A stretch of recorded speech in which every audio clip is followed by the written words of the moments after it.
सच्चाई को वक्ती तौर पर दबाया जा सकता है मगर मिटाया नहीं जा सकता। हराम का माल और झूठ एक दिन खुद ही इंसान को बेनकाब कर देता है। आइए एक सबक आमूज कहानी सुनते हैं जो इंजाम की हकीकत वाज़ेह कर देती है। एक बादशाह को अपने एक गुलाम से बड़ा प्यार था। दूसरे गुलाम इस गुलाम से बहुत जलते थे। एक दफ़ा बादशाह ने सब गुलामों को अपने शाही बाग में मेवा लाने के लिए भेजा।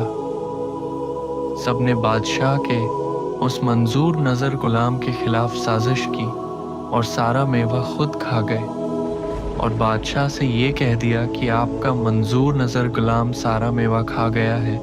बादशाह पूरा एक देग में पानी डलवाया और इसमें थोड़ा सा लहसुन मिलाकर उसे आग पर खूब गर्म किया। फिर उन सब गुलामों को वो पानी पिलाकर चंद सिपाहियों को हुक्म दिया कि उन्हें बाहर मैदान में खूब दौड़ाया जाए। जब वो पानी पीकर थोड़ी देर दौड़े तो सबने कई कर डाली और सवाए उस एक गुलाम के सबके पीठ से मेवा बरामद हो गया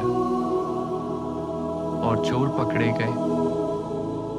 सबक जिन लोगों ने सोदर रश्वत गबन ब्लैक मेलिंग और देगर नाजायज तरीकों से जो माल कमाया और खाया है, कल क़यामत के दिन जब शहंशाह हकीकी उन्हें जहन्नम का खोलता हुआ पानी पिलाएगा तो ये सारा हराम का माल वहाँ अगलना पड़ेगा और आता और चोर पकड़े जाएंगे।